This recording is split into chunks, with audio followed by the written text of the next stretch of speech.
But if y'all want CMpunk to sign with Raw, let me hear you say, Yeet. Hey, we'll gain a real one if you do.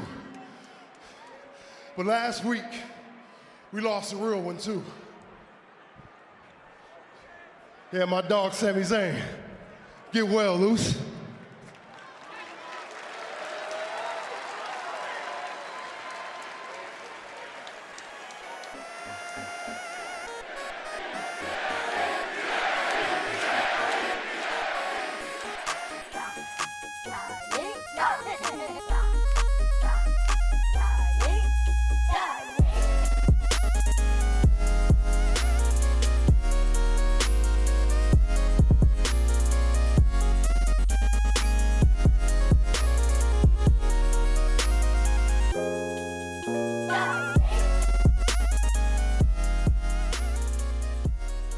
Hello, friends, listeners, and newcomers. It's me, the Raw Dog, Eric B., and this is the Draw Straws review on Sunday night's main event radio network, and I am here. I am here with my partner in crime, my PSC, my other Raw Dog, apparently. It's Randy C. Randy C., say hi to the fine folks in radio land. Yeet! Hey, everybody, it's me, Randy C., one half of the Raw Dogs. The Raw Dogs are here. It's me, Eric B., the Raw Dogs, Ray Sean Burkhead. Another thing you got wrong, and I win it. But yes, it's me, Randy C., and as usual, I have a banana in my pocket because monkeys never collapse. That's right, Monaro monkeys never cramp, and neither do the Buffalo Bills in the fourth quarter. At least this. How are you? Oh man, how are you doing today? I am doing good. I actually had a little chunk of change on that game to go over. So as soon as the Bills actually won, I was like, "Oh, cool, the Bills won." But at the same time, I was like, "Man, you guys screwed up the coolest handoff pass I've ever seen in my life. A perfect spiral from Travis Kelce. Oh man, that was so awesome. It was so awesome, and it all got screwed up. How can you be offside? If you're not a sports fan, you're probably like, what the F are these guys talking about right now? But we're talking about a little bit of football, which was a part of our weeks outside of the life that we have of wrestling fans. And, if you are a fan of the show, we like to talk a little bit about the haps with the craps before we get into things. So, Randy, my friend, how was your week, ski? My week was absolutely fantastic. And if you don't know what that means, well, it sucks to be you, I guess. But fantastic is pretty dang good. Pretty dang good. I don't know. I've had a lot of support in the last week. You got some support from Rob Urbick. Thank you again, Rob, from shouting us out all the time. And we definitely do appreciate you, as well as all of you fine listeners. What happened this week, though? My son, I'm going to tell you a little story, Eric. You sort of know about it. But, story time with Randy C. What do you guys want to talk about? I'll even put a moral in the story as well. But this week, my son, I don't know if everybody knows out there, maybe some people know, is a mighty fine bowler for his age. He's 15 years old. He's in the highest level, realistically, of bowling that you can have for his age group. And he learned a story this week. So I'm going to tell it. It's going to take about 2 minutes. Oh, God. So I apologize. So we go to this bowling alley. Great food. Now, if bowling alleys had like a chef's kiss, I got it right this time, of food, this bowling alley would be the best. Burlington Bowl in Burlington, Ontario, Canada. You just don't hear that statement made too often about, bowling alleys and their food. Yeah. But this chef's kiss had the greatest clubhouse, had a nice poutine, some potato skins. And Jeremy, as usual, had chicken tenders, because in any freaking restaurant we go to, chicken tender. So Jeremy starts bowling. Bowls like crap. Just literally garbage. Probably the worst I've actually seen him bowl in a long period of time. So after he's done, you have to make what they call a cut, and that is the top 9. So he's done bowling. He takes off his shoes, puts the bowling ball away, and then he's gone. Everybody there bowled bad, though. So he went and played some basketball with his buddies. So we're sitting there with the families afterwards. Like there's hockey team families and everything else like that. Well, bowling people have, believe it or not, have team parent meetings or whatever you want to call it, or gatherings too after they're done as well. So they started announcing the cut. And coming in on the very last spot in the cut, Jeremy Charpentier. What? So where is Jeremy? I have no clue. Guess what? He's next door playing basketball with 20 kids. Shoes off, everything else, sweating like a pig.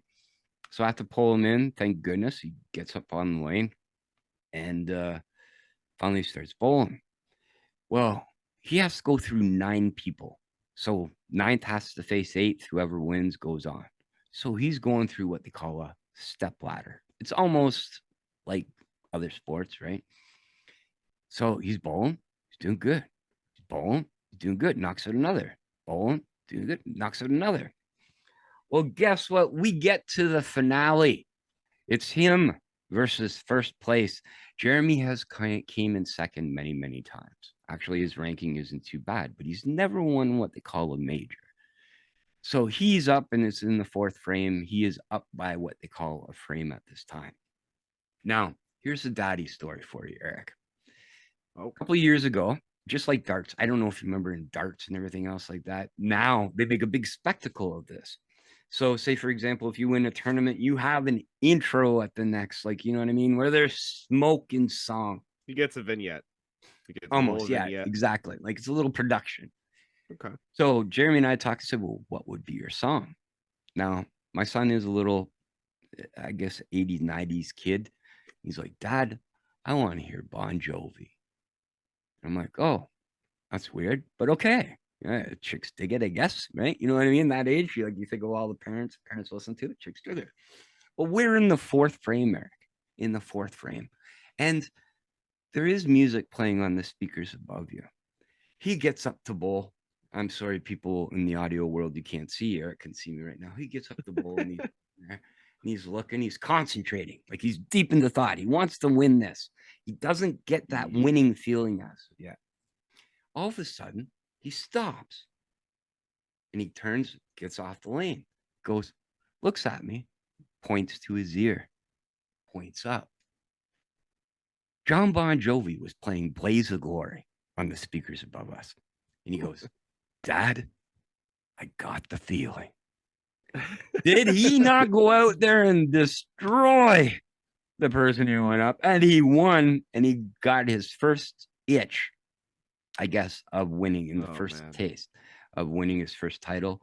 And not only did it put him number 1 in Ontario and what they call a youth bowling tour ranking.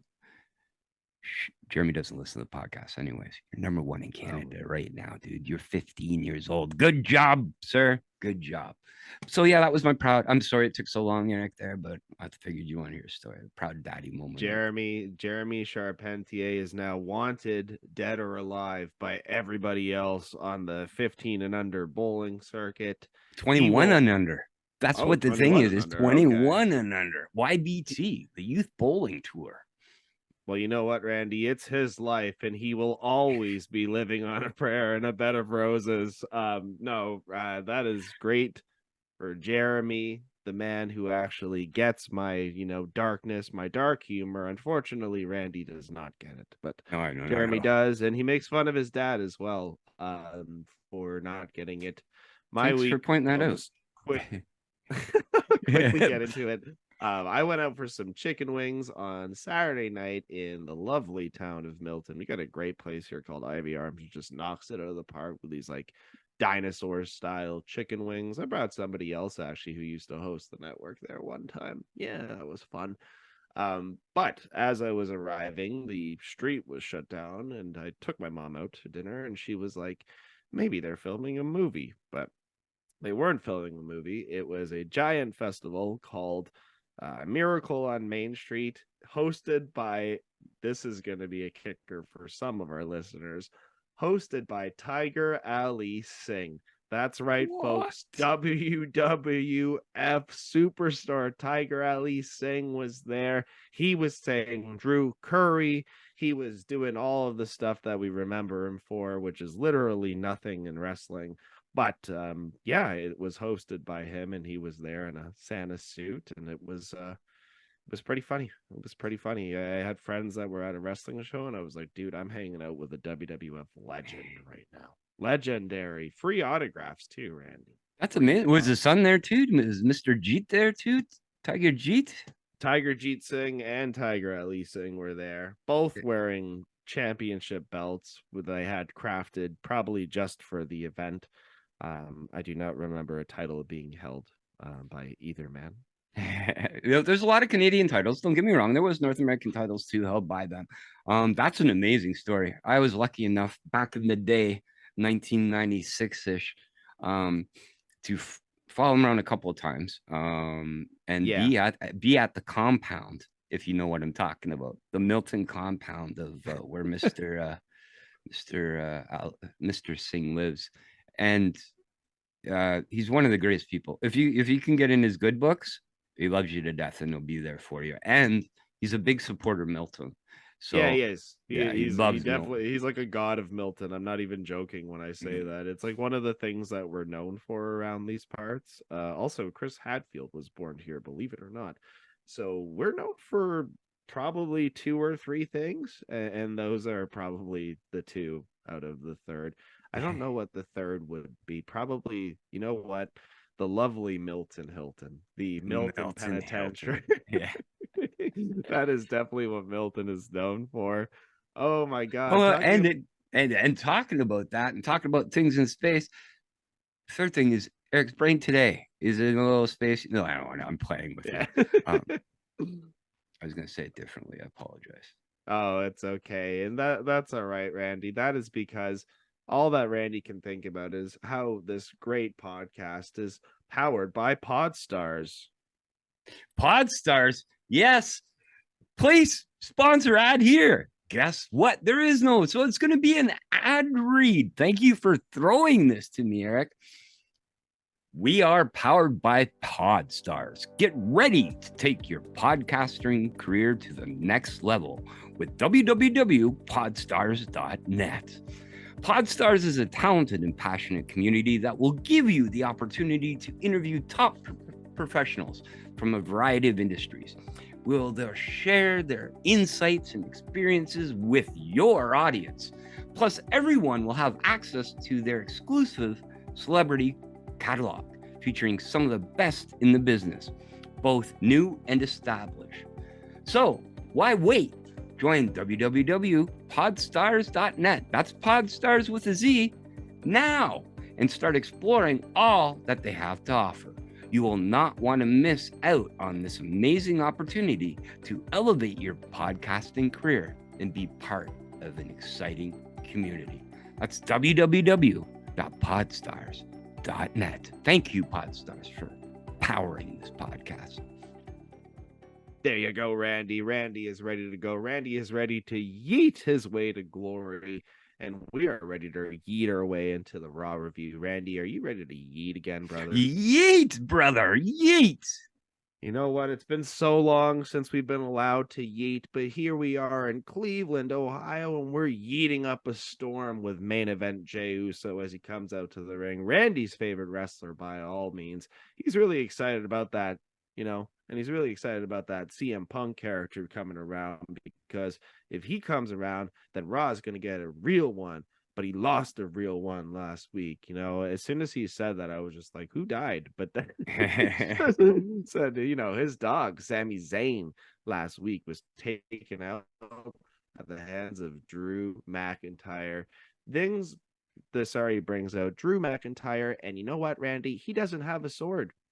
He's just in black leather. He's looking very heelish, less face-like. They're definitely listening to us, because there's a lot of things that happen this week on Raw that are like, dude, you're definitely listening to the Draw Straws review with the Raw Dubs. That's all I can say. But Drew comes out and he doesn't like him some Punk. He's not a fan of that guy. And he's sorry about Sammy's leg, but at least he did leave him one good leg to walk around on. I love this part of Drew's promo because there's a fan in the crowd behind Drew that just nodding his head in agreement. Like, you know what? You're right. You're doing bad things, but you're justified in doing so. Because the crowd does approve of Drew's revenge plot. You know, besides poor Austin, who's sitting ringside, who gets singled out entirely by Drew McIntyre.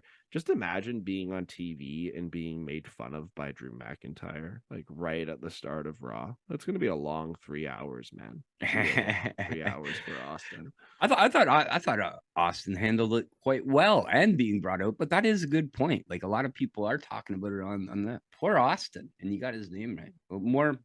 Bring back Motorboat Manny, though. We want to see more of it. That's what I was about to say. Like, Austin is definitely not as beloved as Motorboat Manny. And Motorboat Manny, we are still waiting for your people to reach out to get you onto the Draw Straws review. But this brings us to the first match of the night, and that is Drew McIntyre versus main event J Uso. I don't know if he's still main event J Uso. I mean, this is like opening match J Uso tonight, right? Which is almost as important as the main event, but just not the same ring to it for sure. Jay starts with the Yeet down, and man, those fans are so happy to have that Yeet back. Randy lets me know that a deal was made with WWE for the rights to Yeet, and that is why the Yeet shirt is back. Randy, is that that's the truth there, my friend? 100%. By many sources, I'm not going to quote all of them. WWE came to an agreement with the gentleman, and it was like exactly what we said. That video game-ish type person, gentleman company. That they negotiated on being able to use the copyright of Yeet. So there's probably money being exchanged, and more money ever than the guy that probably owned Yeet anyways is going to ever make on that. So kudos to both. Thank you for bringing it back. WWE, you are doing good things. They are. They're smart to do so, honestly. What else does Jey Uso have right now besides Yeet? Everybody loves it. You know, back into the ring, we got Uso favoring his knee, getting knocked into the corner there by a Drewski. McIntyre is running him over in this match. He does it again, knocks him down to the floor, only misses his Claymore just a little bit here. Uso then takes him out with a dive, and we take another break. This match has 2 breaks in it, by the way, multiple breaks here at the beginning. Once we come back, we've got Drew McIntyre knocking down his Future Shock DDT, gets a 2 out of this, takes a little bit too long to load up the Claymore, which allows Uso to hit everyone's favorite move, his spear, which does not look nearly as impactful as when Roman hits it. Let's just be honest, man. Yeah. And Uso also, like, all of his moves recently, he's just stealing them from other people. It's just pure theft here. Just like he stole Yeet for a few weeks before it was finalized in business. Oh, He's my a God. thief. The turnbuckle pad. He is a thief. He's a thief. And I shouldn't be saying that because people are going to take that the wrong way for whatever reason. Turnbuckle pad is ripped off by a heel Drew McIntyre. The ref says, "You will not do that." And this allows Drew McIntyre not only to poke Uso in the eye, but he's like digging that thumb in there, man. He's just digging for gold there for the 5 seconds. Thank God the Claymore gets hit after this. This match is over. It's a hard-hitting opener here, a good 15 minutes plus of wrestling. A little Three Stooges ending there at the end, but Drew McIntyre really does not only continue to shine on the microphone, but in the ring on Raw in this new heel position that he is running in. Wise guy, eh? Thumb to the eye. That's exactly what it was. That's a hey, wise guy. That puts Drew up 2-0 on poor Jay. So yeah, main event. It's like opening match, Jay. I don't know. He's gonna be soon mid-carder or WWE Saturday night. What do you call it? That other show that may be on soon. No, hopefully. You know what? He can be main event. He can be main event Jey Uso, which is going to be on the main event. Yeah, true.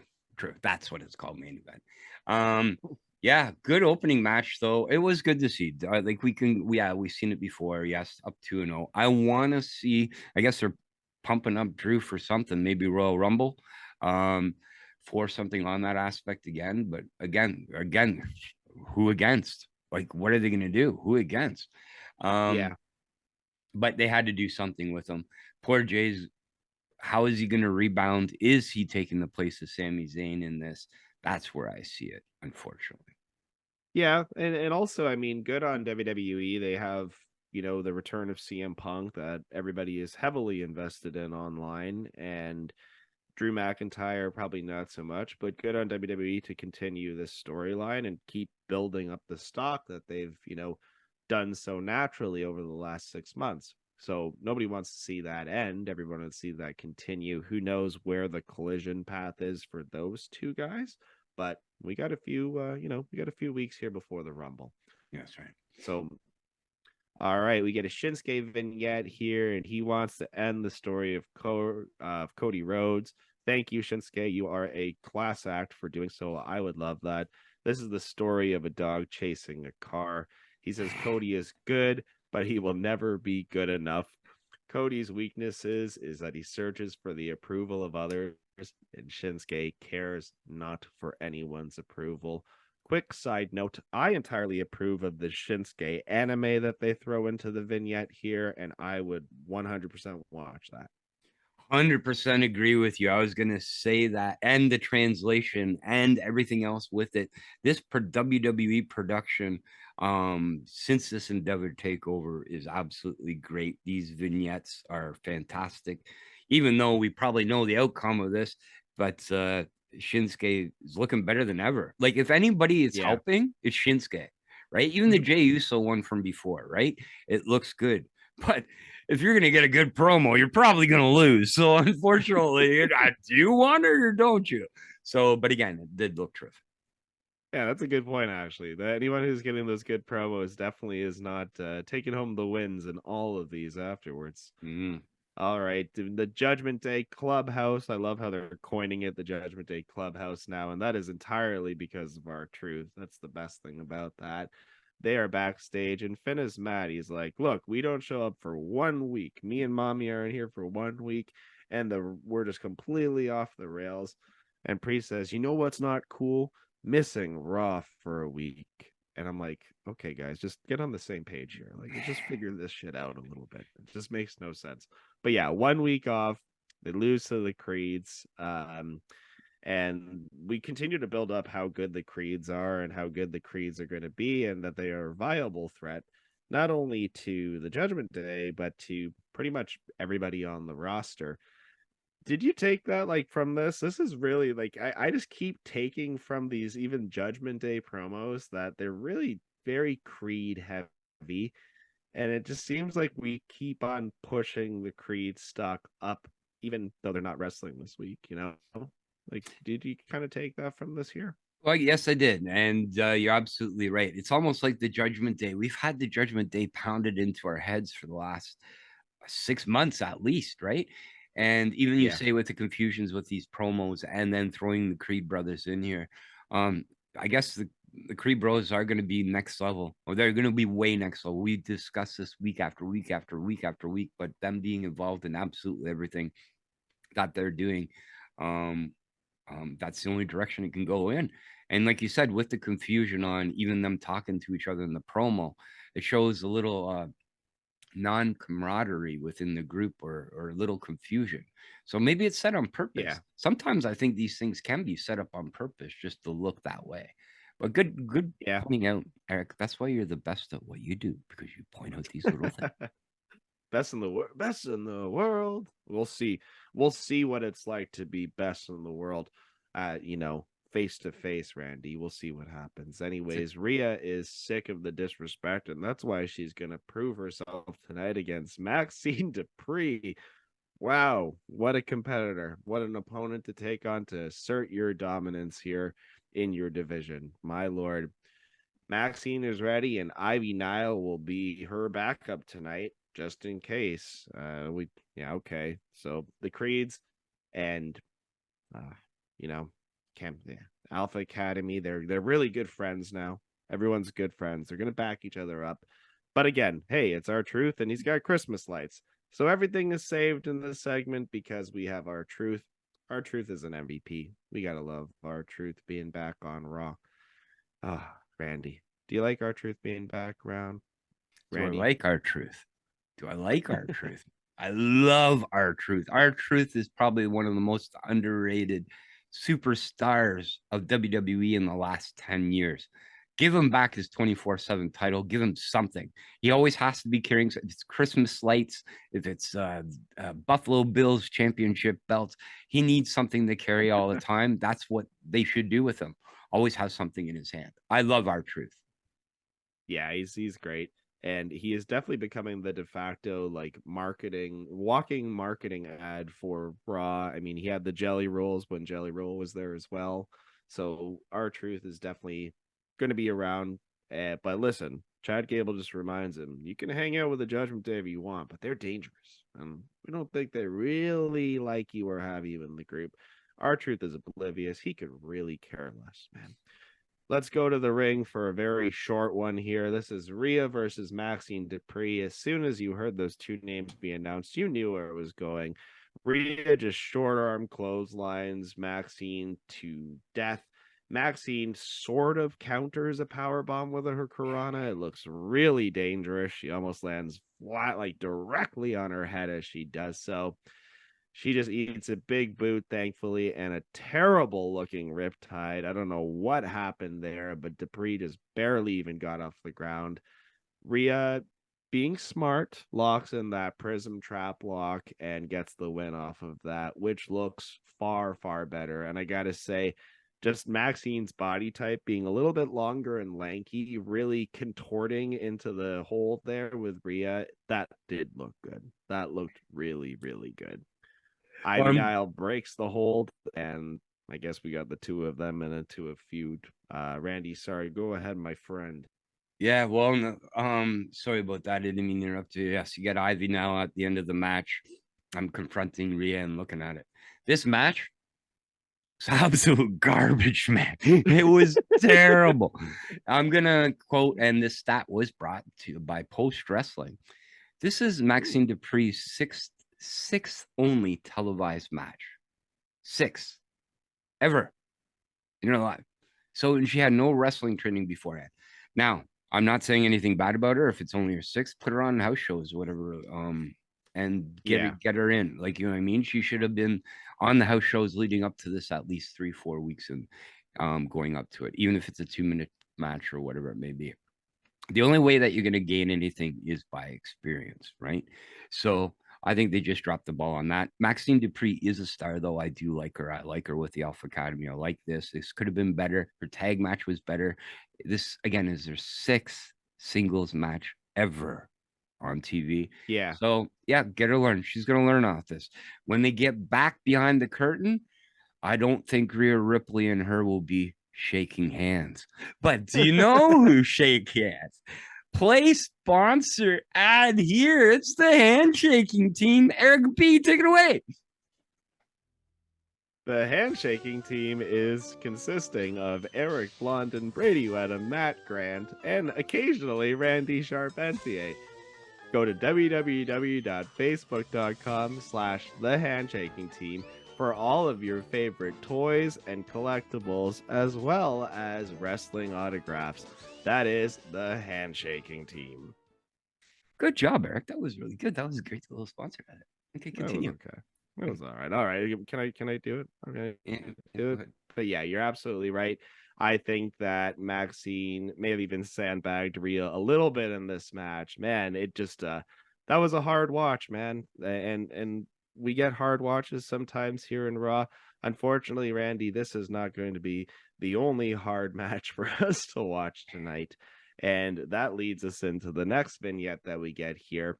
A few weeks ago, there was pictures going along online of Katana Chance and Kaden Carter at a music festival.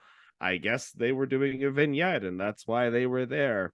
They're festival chicks. Did you get anything else from this vignette besides these two girls like to go to music festivals? Like, yeah, what rave girls, matching their outfits. They don't change their clothes. They go rave to the ring, the double R, rave ring girls. Yeah, that's all I got. Yeah, seriously. And they were like wearing far more clothes. It's so funny too. They made sure they did not go like in the vignette to like the bottoms of them, because if you've ever been to any of these events, these girls are very, very, very scantily clad. It's actually great. Anyways, yeah, let's keep going. Adam Pearce is there. Everyone loves Adam Pearce, and he's calling out CMpunk to the ring to sign his contract for Raw. Here comes Punk, and Punk is here, and he's going to go back in time a little bit. 10 years ago in Cleveland, when he had his title stripped from him after he got kicked in the head by Randy Orton. I love how he said that too. It was just absolutely hilarious. But he had to take himself off of the hamster wheel. And you know what? He's sorry that he did. He's very sorry that he did. Because there's always a part of him that wanted to perform in Cleveland. And it's so funny. Cleveland is the driving reason why CMpunk is going to sign this contract on Raw. Isn't that funny, Randy? Like, of all the things, he's like, look, as soon as I saw Cleveland come up on the schedule, I knew where I was signing. Tell me when I'm telling lies. Yeah. Thank you, Cleveland. Once again, you've done just one thing for us in professional sports. He understands why they were disappointed when he walked out. He does sign the contract, though. But here comes Seth, mother effing Rollins, Randy, OMG. As soon as Seth's music hit, I was like, now we are talking, baby. Seth tells Punk not to call WWE his home. This is his home. Not only did he abandon it, but he spent 10 years trying to tear it down. I wish that Seth said burn it down at that point. I felt like there was a good opportunity to do that. Seth tells Punk if he's lucky enough that he will get his world title shot, and he will show him in real time what it actually means to be the best in the world. We picking up. Punk has always done things stubbornly and the hard way, and that's why he is going to go into the Royal Rumble. And when he wins, he might even come after Seth Rollins. This was a fire in-ring promo between these two gentlemen. You could actually tell that there was a little bit of hate there, but I am so happy to see Seth just willing to work with Punk, because Randy, if there is money to be made in a feud, it is between these two gentlemen. Absolutely right. CMpunk just there and giving him the respect to Seth Rollins to let him plead his case, which normally I guess wouldn't happen. So I was really happy on seeing CMpunk just sit there, dead stare into his eyes. Great promo. Probably one of the best promos that we've seen from CMpunk so far in the WWE, and I like exactly where this was going. The other thing too, did you see Adam Pearce's face when CMpunk said he was going to sign with Raw? Did you see his face? It was grinning from ear to ear, and then he stuck out his hand and started to shake CMpunk's hand. Play sponsored ad here, the Handshaking Team. Go to www.facebook.com/The Handshaking Team to talk with other great collectors such as myself, and also buy amazing collectibles and wrestling autographs. Randy, you completely caught me off guard that time. Oh, that's right. Facebook. God, that is terrible. Facebook.com/The Handshaking Team. Go there and get many great stuff. He has good raffles too that go on. Go to the Facebook.com, The Handshaking Team. Sorry, everybody, for that. I told him I was going to do it. He didn't only thought he was going to do it once, but I did it twice on him just to throw it out there as a surprise. I apologize. I thought it was okay. I thought it was okay the first time. The second time was just completely off the rails. Talking about off the rails, but in a good way. Our next match is two beefy squatches. This is Ivar versus Bronson Reed, continuing the fun that we love here. Bring that Viking out here. He ain't got nothing. I love how the camera is like right beside Bronson Reed as Ivar's music was hitting, and you could hear him say that perfectly. Valhalla is here, and we all know Valhalla is here because it's announced in the music every single time. But Bronson Reed goes right after the other big man here, Ivar, and they start sending Ivar hard to the corner. Ivar elbows his way out of trouble, and Collision sends them both out onto the floor. Big, beefy men. These guys are just knocking each other down. Another double knockdown between these two brutes, taking us to break. Once we come back, we have Ivar hitting a spine buster for 2, but missing with a charge into the corner. Ivar knocks him to the floor with a big flip dive. This sends the crowd just absolutely crazy. And Reed is now down here in the match. But back in, the moonsault is broken up, allowing Reed to hit a superplex for a pin and a win. Randy, oh my God, a superplex has actually won a wrestling match. Cowboy Bob Orton. What's going on? Meet this match. We've seen another match, actually. Thinking of it, we've seen it twice in the recent history. But Bronson Reed tying the matches one match apiece with another great meat match. This is how meat matches are supposed to go. They take it to a little to the next level. Big men are not supposed to be on top ropes. Point blank. The traditional wrestling and everything else like that, they say big men don't be on the top rope or you're gonna get hurt. Well, these guys were doing absolutely everything, and I enjoyed it. Yeah, I mean, we've all seen that famous clip online of that not so big man go onto the middle rope, turn around, and break both of his legs as soon as he hits the ground. So to see these guys with all their weight bumping around the way they are safely, may I add, it is impressive. We are definitely going to at least one more beef match to squash this feud, and that's unfortunate because it's actually been a lot of fun having these big ass guys just bump all over the place for the last few weeks.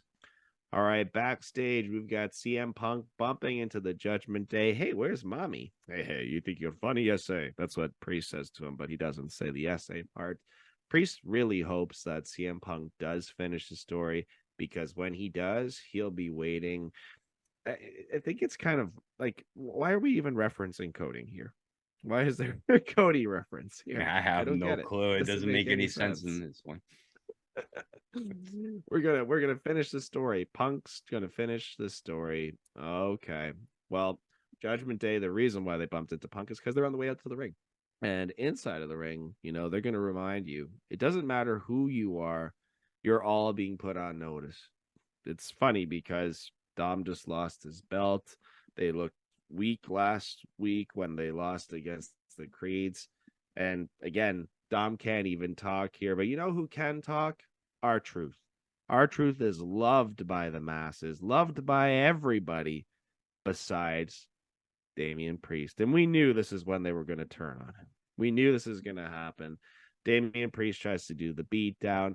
This brings out the Creed brothers to save R-Truth from said beatdown, apparently. And yeah, the Creeds, once again, they're here. They're everyone's savior on Raw, Randy. Not only are they getting a push as being the dominant tag team, but they're also potentially feared by the Judgment Day. Weird stuff, eh? Strange things are happening. But you know what isn't strange? You know what just great? Punk is talking to Adam Pearce in the back, and then New Day walk up, and Punk just looks right at Kofi Kingston and says, "Hey, Jamaican me crazy." Kofi Kingston says, "Yeah, I don't do that anymore." Which I did pop. It was pretty funny. I love it. We get the pop out of that, but you know what was kind of snuck in there with the whole comedy angle is that January 1st, it is going to be Seth Rollins versus Drew McIntyre for the title on the day they're calling it the day one episode of Raw. Yeah. I guess we're not getting a day one premium live event. They're just gonna make it a Raw show. It's kind of AEW style, It is kind of AEW style. Yeah. New Year's is coming.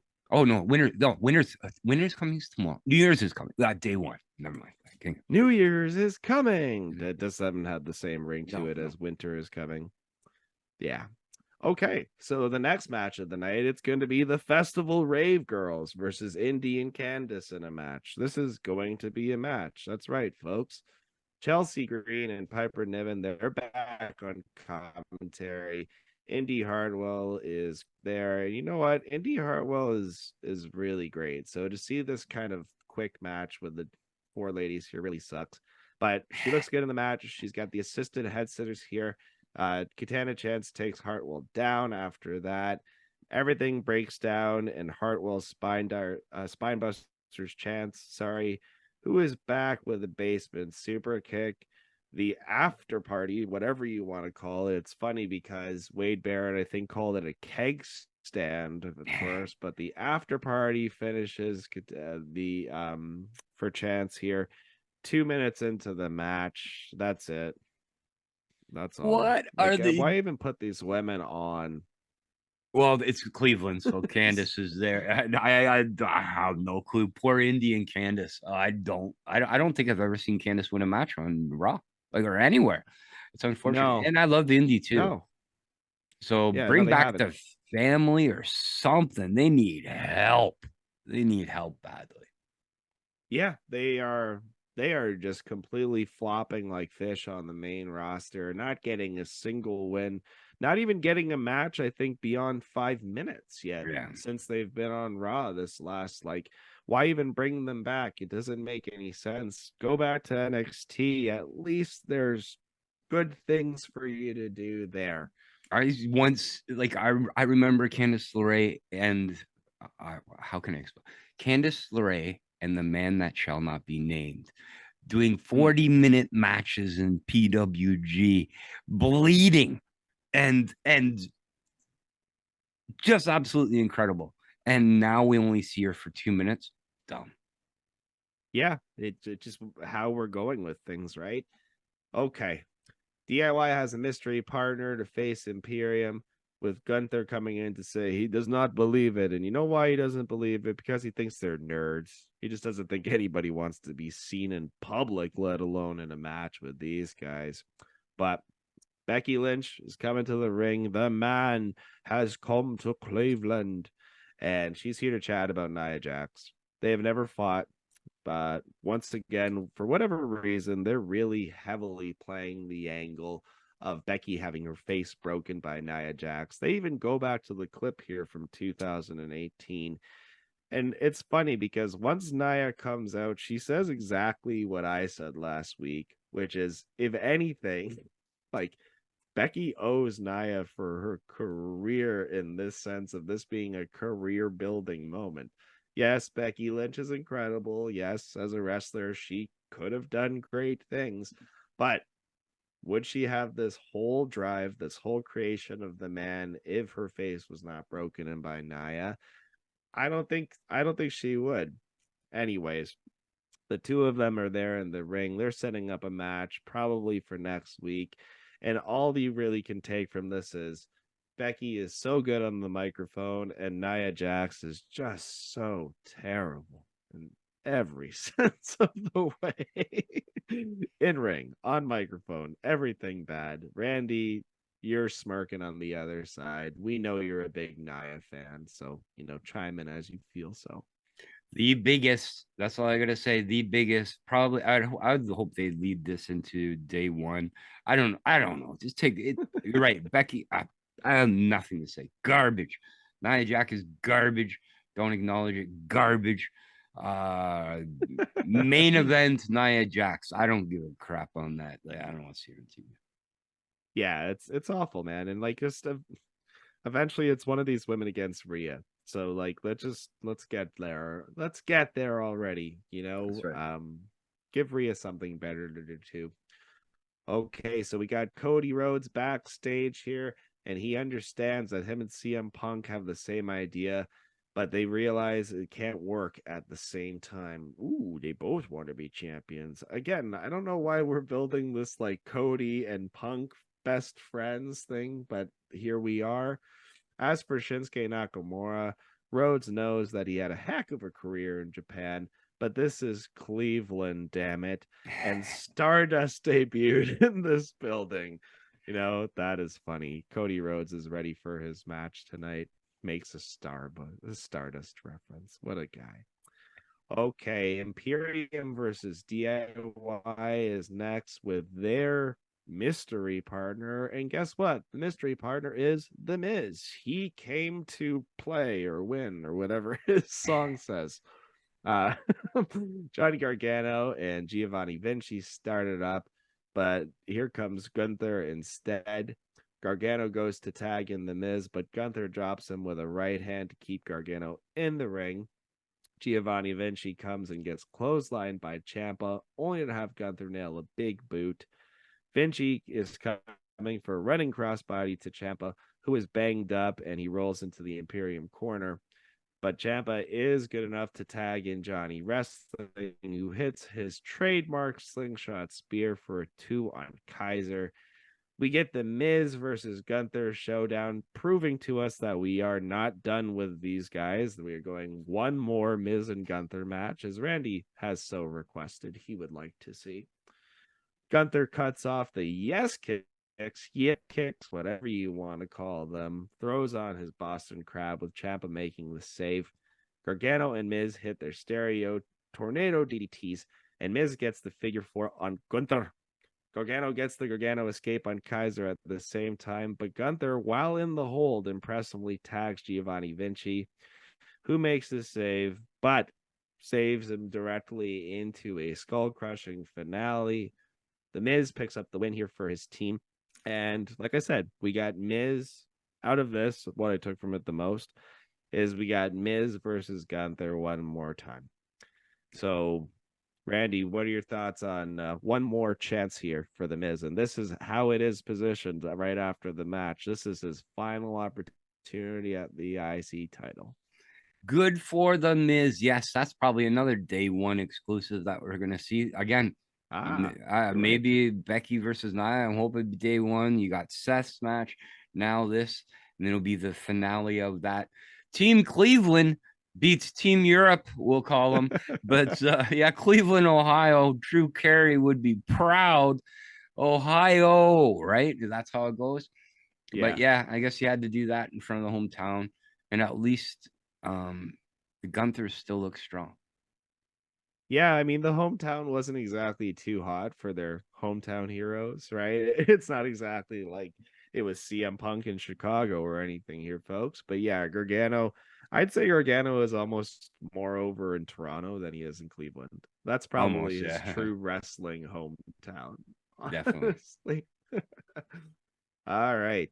So that brings us to the main event here of the evening, and that is Cody Rhodes versus Shinsuke Nakamura.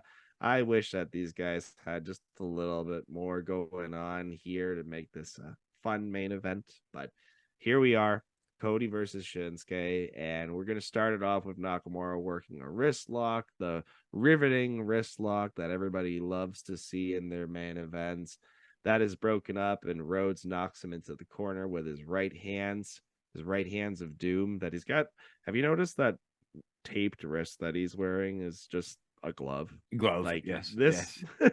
You actually noticed this week for the first time that the glove is very loose on the bottom as it's shimming around during all of these locks, and Nakamura definitely works those pretty hard in this match.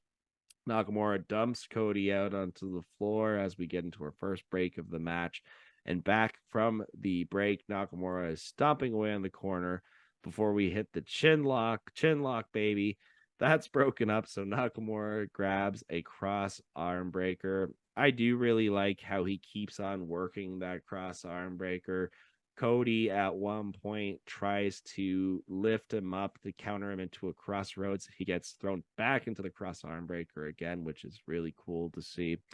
Very submission heavy match actually here, as we see Cody Rhodes lock in a half Boston Crab as well. Rhodes nails a suicide dive, tope suicida, as some people like to call it, brings us into another break, and we come back with a double clothesline / knockdown. You always see these double knockdowns in these matches, these main events, especially recently. It almost seems to be a little overdone, but they get it up, slug it out. Cody is trying to do his dusty punches.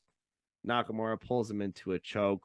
Rhodes slips out again and scores with his disaster kick for a 2. The Cody cutter then can actually feel like it is definitely all over. Crossroads is about to be hit, but Shinsuke Nakamura slips out and blasts Cody with red mist in the face. And the first thing I thought is that really the color choice you want to go with on your show, your PG show? Just looks like Cody is there bloodied in the ring. He's getting beat down by Shinsuke afterwards. And guess what, folks? CMpunk, the best friend, does not come to the save. But you know who does? It's the Creed brothers. The Creed brothers are just saving everybody tonight, Randy. Holding up Cody at the end. But it's very hilarious how they let Cody slip out of the ring on his own. They're standing there in the ring, like trying to protect Cody, as we get one more Kinshasa to the face. We go to the end of the show, and the Creeds are just pointing at Shinsuke from the ring like, oh, you dirty rat. How dare you do that to Cody? But that's it, folks. That was Monday Night Raw. If you ask me, probably a solid 6.5 to 7 out of 10. But we always like to ask Randy. So, Randy, what were your thoughts on the show, my friend? Well, before I go into my thoughts, I just wanted to say at the end of the match, it reminded me the only person missing in the ring was Sean Burkhead, because if he was there, it would probably be Team America. Fuck yeah. Fuck yeah. That's what I was thinking. Yes, the Creed brothers coming out. But what did I think, Eric? What did I think of this week's episode of WWE Raw? Welcome to In This Corner.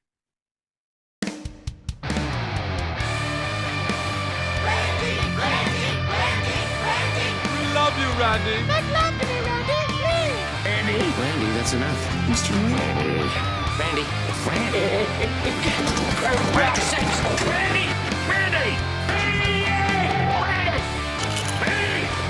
Welcome to In This Corner with Zane.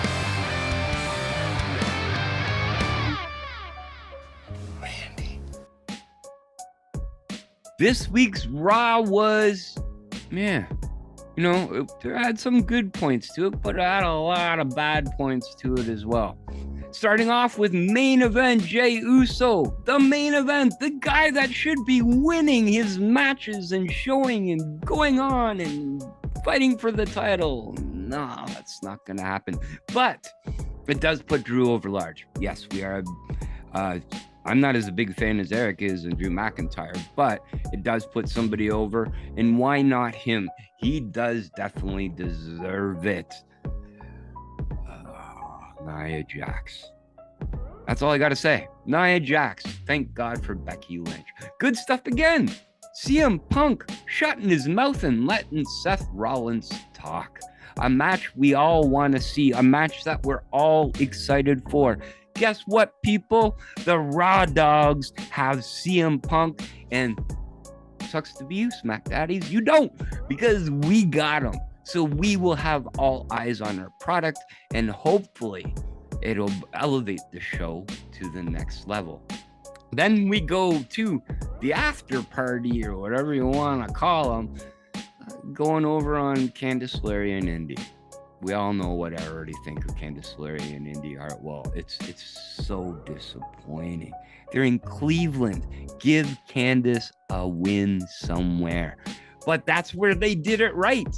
They did it with DIY going over Imperium and Miz looking strong.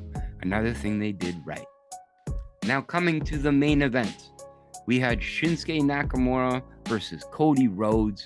We definitely knew that Shinsuke was going to pin Cody. It's kind of predictable that Shinsuke's going to probably do something in order to get disqualified or not get pinned. Red mist. If you're listening to us, WWE, Shinsuke, use fire next time. They won't see it. No, I'm playing.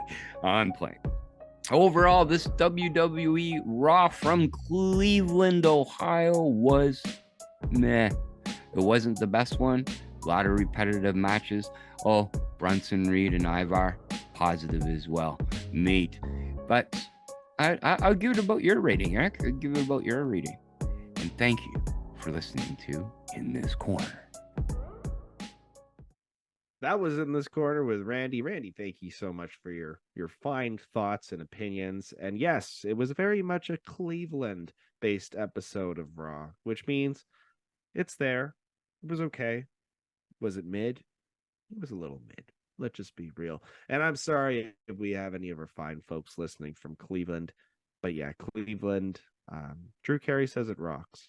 I don't know if I believe that it is rocking right now. All right, Randy, that is it for the show today. Where can people message and harass you if they want to do so? Well, they can go to facebook.com/SNME Radio and send us, tell us what you're liking about the show, tell us what you're not liking, so on and so forth. Join the group if you have not. Also, subscribe to Spotify, Sunday Night's Main Event, or even The Law as well on Spotify. You just look them up, Sunday Night's Main Event and The Law. We have plenty other good shows on this fine network, stuff like MLW Rewind, Straight Talk Wrestling, Steve Swift's Rambling Reviews, Smack Daddies, a new AEW show coming up. I can't give out the name. Collision Catch-Up it's going to be tuning in with Rampage and Collision now, all in one show. Love Aaron and love Matt Grant. We also have Eric's show, Impactful. You definitely can listen to that. But I'm giving you all out there a virtual handshake right now and thanking you all for joining us this week. But you know what else is like a handshake? The Handshaking Team with Eric Bondone. Place sponsored out here.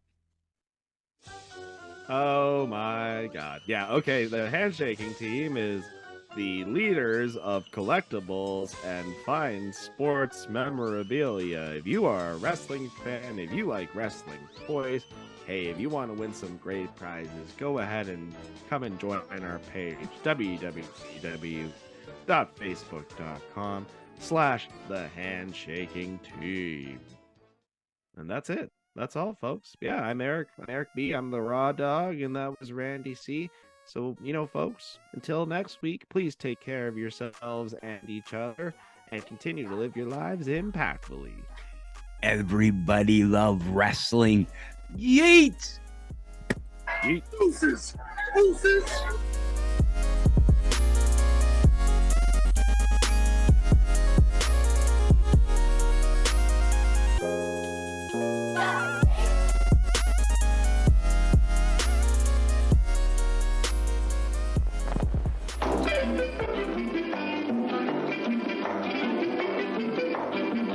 I'm Chiquita Banana, and I've come to say bananas have to ripen in a certain way, and when they're flecked with brown and have a golden hue, bananas taste the best and are the best for you. You can put them in a salad. No, not yet, my dear. That greenish way you're looking means that you are ripe for cooking. How about me? No. When you are fully ripe, my dear, those little flecks of brown appear. Me? You're most digestible, my friend. Delicious, too, from end to end. You can put them in a pie, any way you want to eat them. It's impossible to beat them. But bananas like the climate of the very, very tropical equator. So you should never put bananas in the refrigerator. Bananas are a solid food that doctors now include in baby's diet. And since they are so good for baby, I think we all should try it. Oh! See.